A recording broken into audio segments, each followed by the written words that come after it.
Oi, gente. Hoje nós vamos analisar a participação da Joyce Hasselman no Roda Viva.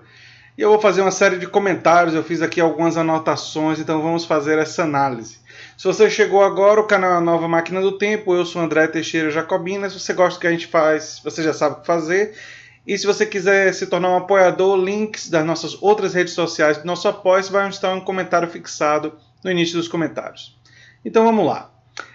A entrevista começa questionando a Joyce Hasselman que se ela de aliada do Bolsonaro, ela teria se tornado agora uma inimiga, porque ela, enfim, teve os entreveros dela com os filhos do Bolsonaro. Nessa entrevista, Joyce foi determinada a defender o Bolsonaro e a tentar manter essa aliança com ele. Isso fica muito, muito claro. Ela coloca a maior parte da responsabilidade sempre nos filhos do Bolsonaro. Isso fica muito, muito evidente, né? Ela chama eles de moleques mimados, de outras coisas semelhantes, né? Ela diz em um determinado momento, ela insinua que existe uma possibilidade de que parte da milícia digital esteja contando com dinheiro público. Ela não afirma isso, mas ela sugere. É uma acusação muito grave e que obviamente precisa ser rapidamente investigada, né? Quando ela foi se questionada se ela não sabia que essa milícia digital poderia um dia se voltar contra ela e a coisa das fake news, ela disse que ela conhecia já a virulência da milícia digital, mas que não acreditava, não conhecia todos esses detalhes em relação a fake news. Ela diz uma coisa então diferente daquela que o Frota disse, não é?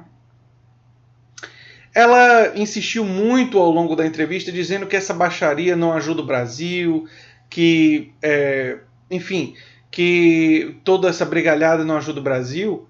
Mas o que ela tem que ter clareza é que ela foi uma das pessoas que ajudou a trazer a baixaria para o epicentro do Brasil. Ela foi uma das pessoas que já há um bom tempo apoiou e celebrou o bolsonarismo, que é isso, por mais que ela finja ou que deseje que não fosse assim, né? Que fosse uma direita diferente. Ela, inclusive, foi em muitos momentos parte dessa direita. E a gente vai falar sobre isso. Eles lembraram, os jornalistas do Roda Viva, que ela ajudou a propagar o boato de 600 milhões de reais em malas e em, supostamente Bitcoin para comprar uma campanha em uma grande editora de não só de revistas, mas uma grande força da imprensa brasileira, né?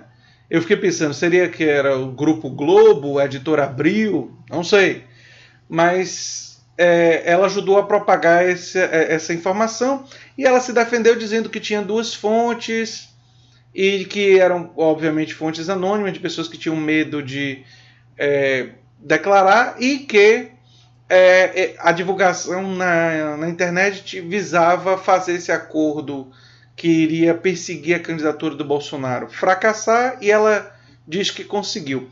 É engraçado porque, diferentemente do Glenn Greenwald, que está publicando os diálogos, que está publicando evidências, que submeteu a outras revistas checagem da autenticidade do material dele, ela diz que ela tem essas duas fontes, beleza, ela não precisa revelar as duas fontes, mas ela deveria revelar algum tipo de evidência que essas fontes trouxeram para ela.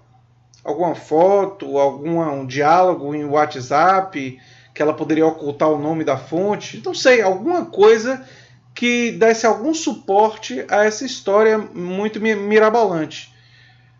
Ela não apresentou nenhuma evidência, e simplesmente disse, ou seja, usou a palavra dela, de que ela tem duas fontes e que ela acreditou nas fontes.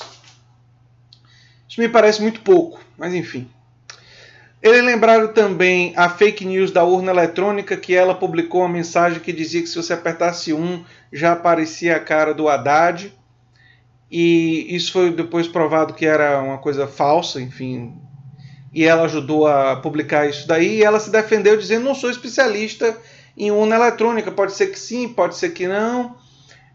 Também foi uma defesa, na minha opinião, muito fraca, porque o jornalista tem que, se ele vai publicar alguma coisa, ele tem que ter um mínimo de diligência para verificar a autenticidade do que ele está publicando. Não é porque ele não é especialista daquilo ali que ele não deve verificar a autenticidade.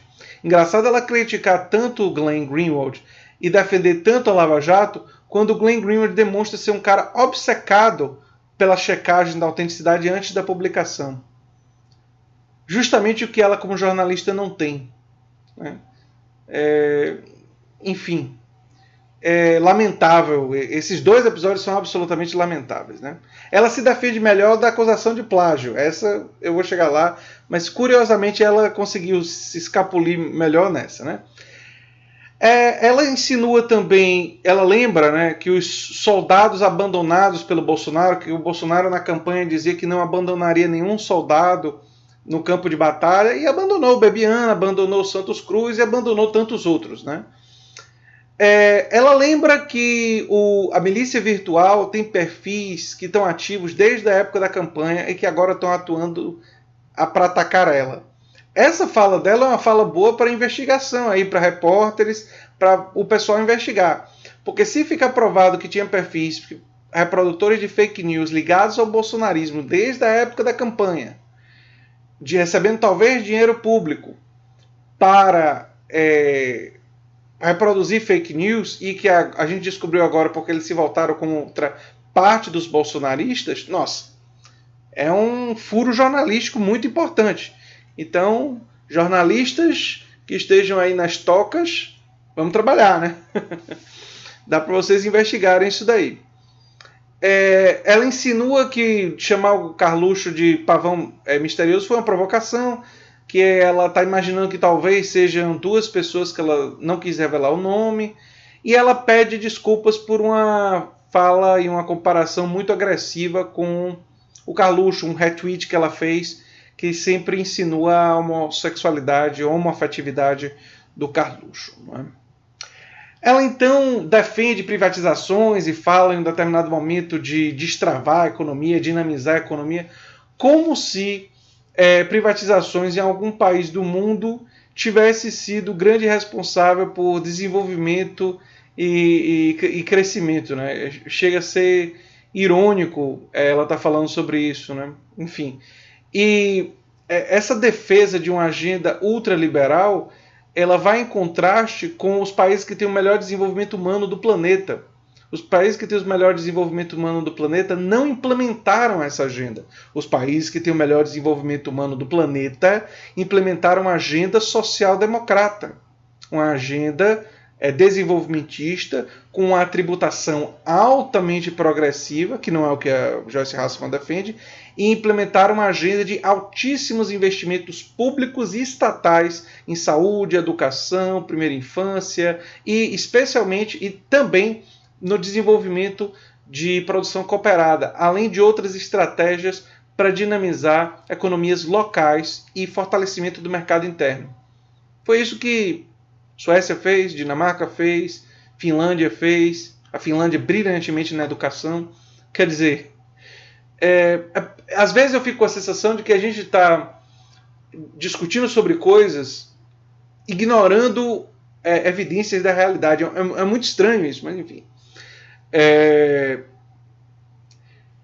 Ela diz que vai ser candidata à prefeitura de São Paulo para barrar a esquerda, que a esquerda poderia, a partir de São Paulo, crescer. Eu, sinceramente, não tenho uma esperança tão grande em relação a São Paulo. Aliás, o que eu tenho visto, conversando com os meus apoiadores aqui no grupo dos apoiadores, é, na verdade, uma falta de ação dos partidos de esquerda e uma falta de articulação para ter uma candidatura viável em São Paulo, forte, do campo progressista, não só para tentar ganhar a São Paulo capital, cidade, mas para começar a explicar e a defender uma agenda de esquerda progressista que tenha na reforma tributária, na auditoria cidadã da dívida, no fortalecimento da produção cooperada, quem sabe até mesmo em uma renda mínima universal, que tenha ideias e projetos para fortalecer o SUS e o fortalecimento da saúde pública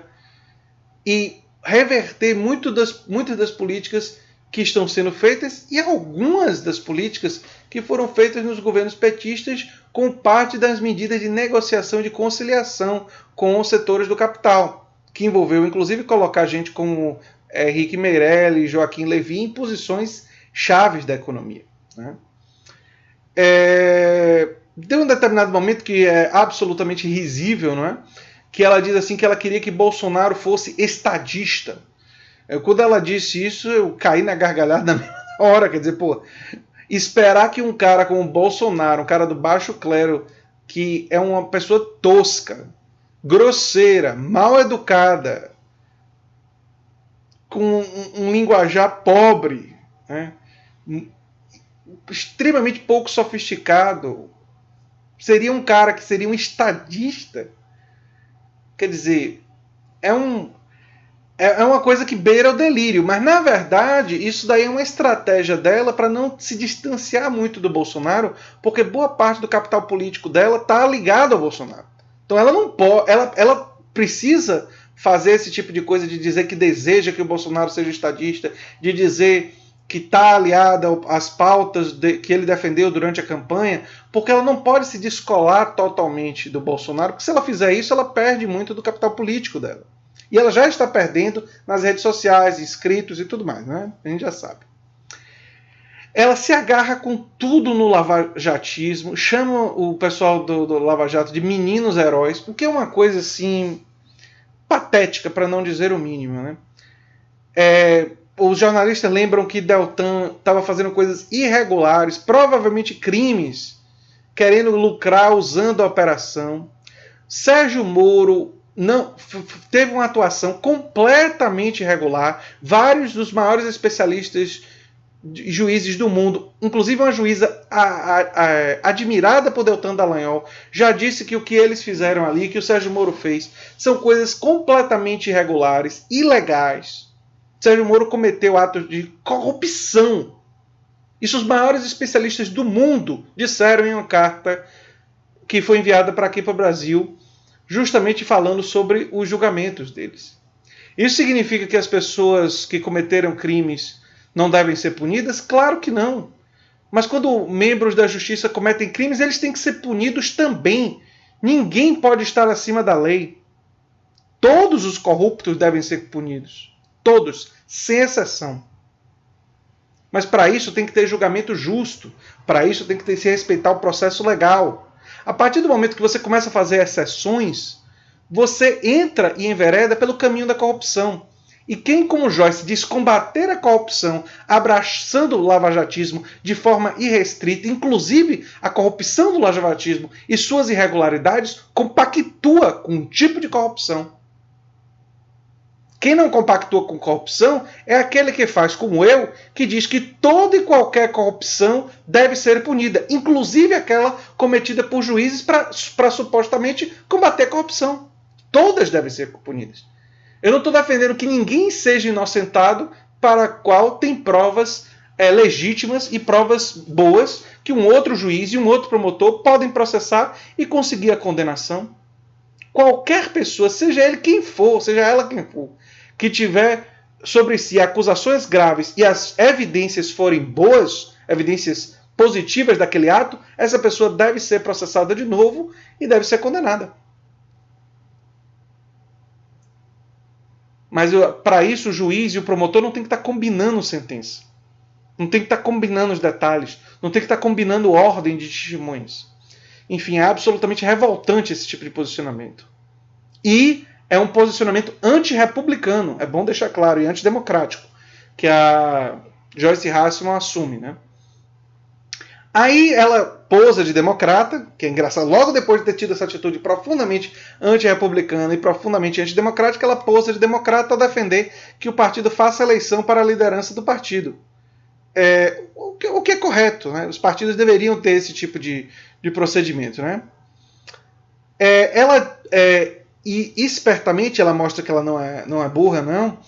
Ela fala que ela estava próxima do Bolsonaro, avisando quando ele estava fazendo mancada, e não apenas para dizer amém. Essa é uma observação inteligente, por quê? Porque é verdade que lideranças autoritárias como o Bolsonaro se cercam de pessoas que dizem amém. Se cercam pessoas que têm medo de questionar ele porque sabem que ele é autoritário. Eu nem sei se é verdade que ela não dizia amém, que ela criticava olho no olho, nem sei se isso é verdade. Mas ela dizer que fazia isso é muito inteligente da parte dela, porque ela tenta se colocar como uma pessoa aliada, fiel, mas que dizia a verdade. Do ponto de vista estratégico político, é uma estratégia muito boa. Embora o conteúdo do que ela defende seja absolutamente deplorável. Né? Ela diz em um determinado momento que falta empenho no pacote anticrime. Aí eu tenho que educar um pouco a Joyce Hasselman, a não ser que ela saiba e esteja querendo enganar as pessoas, o que também é uma outra possibilidade.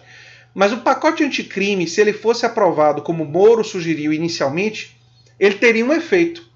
Provavelmente colocar Moro na cadeia.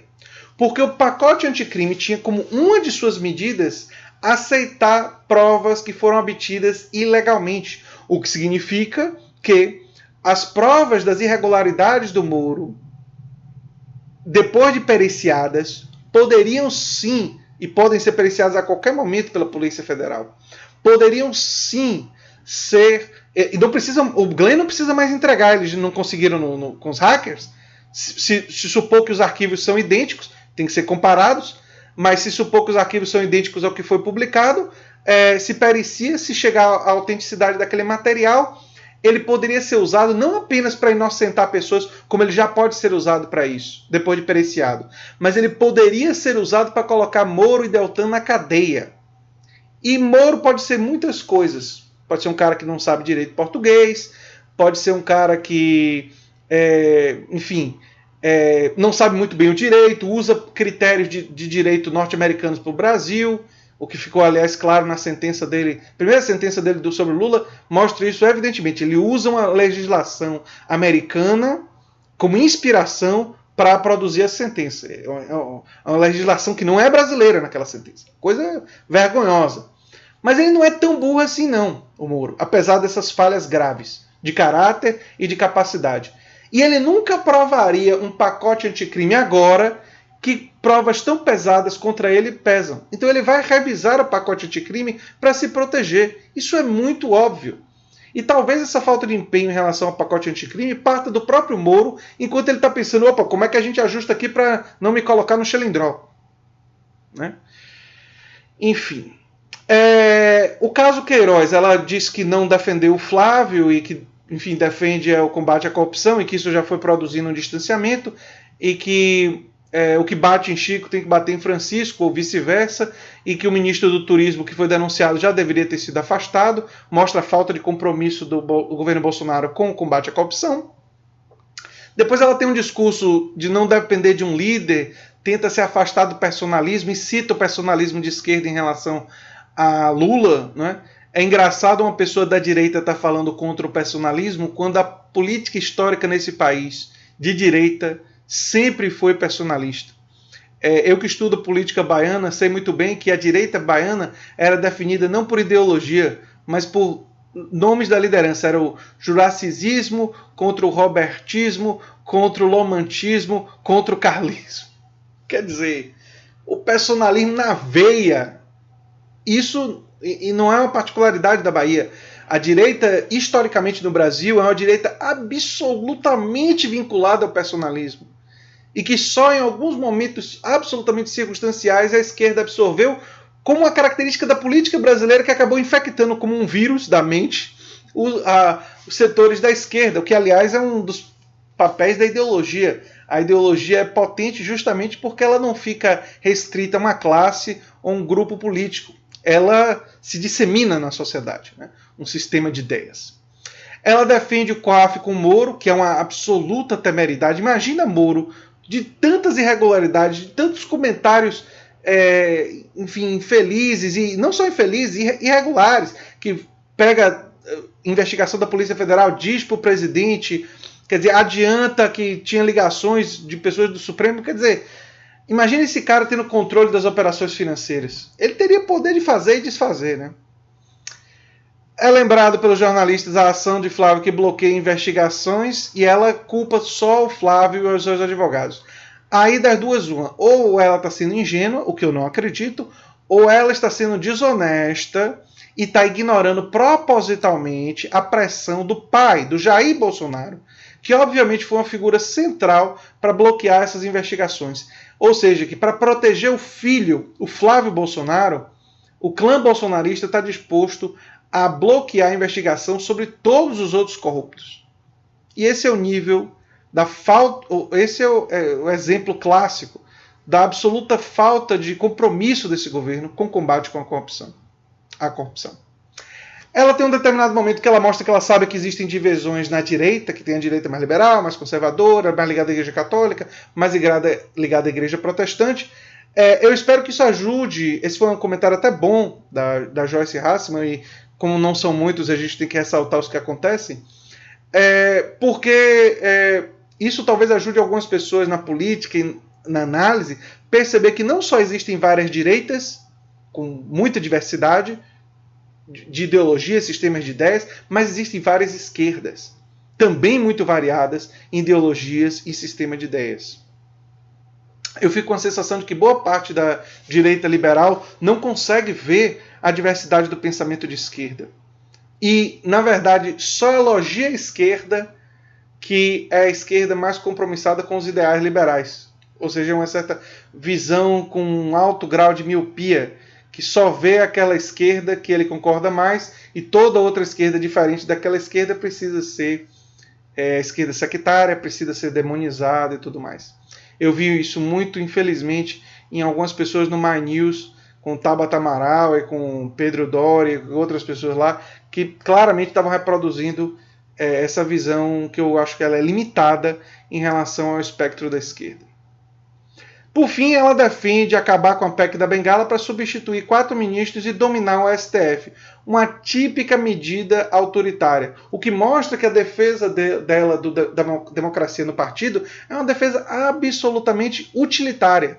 Ou seja, e oportunista. Ela estava defendendo a democracia no partido porque servia aos seus interesses.